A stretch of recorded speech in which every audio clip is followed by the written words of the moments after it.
কুয়েতের KPTC company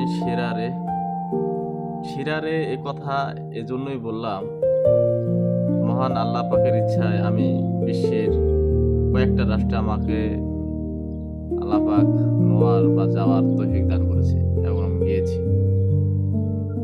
অনেক company এই জীবনে দেখেছি, এই ছোট্ট জীবনে।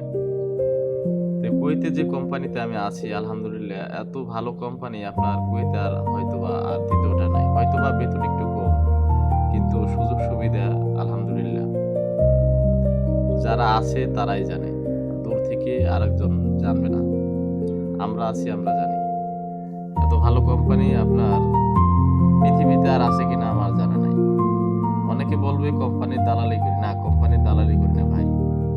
আমি এখানে আছি এবং ভালো আছি। ইউরোপ বলেন, ইটালি বলেন, স্পেন বলেন, বিভিন্ন কান্ট্রি বলেন, এরকম ভালো কোম্পানি পাওয়াটা খুবই কষ্টের। কেননা অনেক কান্ট্রি ঘুরেছি, তো দেখেছি মানুষের পরিশ্রম দেখেছি। আর এখানে সে তুলনায় কাজ খুবই আরামের। ঘরে এসি, গাড়িতে এসি, কিন্তু বেতন একটু কম।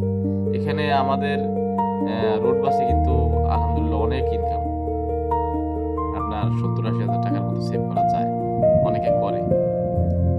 অনেকে বলে এত টাকা কিভাবে ইনকাম করে? ভাই, যদি আসেন তাহলে জানা যাবে। তো আমি বাংলাদেশে যারা বাবা মা আছেন, তারা যদি আমার ভিডিওটা দেখেন, তাহলে আপনাদেরকে বলবো, যদি ছেলে মোটামুটি বাদাইমা হয়, কাজ কাম করে না, মানে এমনি নেশাগ্রস্ত না, নেশা ছাড়া, সেক্ষেত্রে আপনারা কুয়েতের কেপিটিসি কোম্পানিতে পাঠাতে পারেন। এখানে যদি মোটামুটি 4টা বছর থাকতে পারে ধৈর্য ধরে, তাহলে কিন্তু এই কুয়েতে আপনার ছেলে একটা সময় অনেক কিছু করতে পারবে।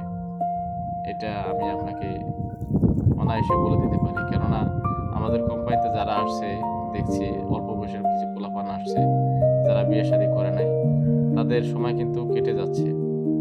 এই সমস্ত পোলাহান যদি আইসা কষ্টের কাজ পাইতো, তাহলে কি তারা রিটার্ন আবার চলে যেত? তো সেক্ষেত্রে অনেক ভালো না? প্রথম বছরে কোনো কাজই করা লাগে না, শুধু ট্রেনিং সেন্টারে গিয়েই মোটামুটি আপনার 1 বছর পার হয়ে যায়। সেকেন্ড ইয়ারে 3-4 মাস করে, এরপরে আবার 1 বছর মোটামুটি আপনার ফ্রিই থাকে। তো মানে এই ছেলে বিদেশ বা কষ্ট বুঝতে বুঝতে ও মোটামুটি একটা আপনার একটা পর্যায়ে বলতে একটা মানে মেচুরড হয়ে যায়, যে কাজ আমাকে করতে হবে, বিদেশে আমি আসছি বা আমাকে টাকা প্রয়োজন, দিতে হবে। যদি হঠাৎ করে মানে একটা কষ্টের কোম্পানিতে দিয়ে দেন, আর অনেকগুলো টাকা খরচ করে সেই কোম্পানিতে টাকা পয়সা না দেয়, আবার যদি কষ্টের কাজও করায়, তাহলে কিন্তু এই ছেলে থাকবে না, দেশে চলে যাবে। তাহলে আপনার কি হলো? সমস্তটাই লস হয়ে গেল।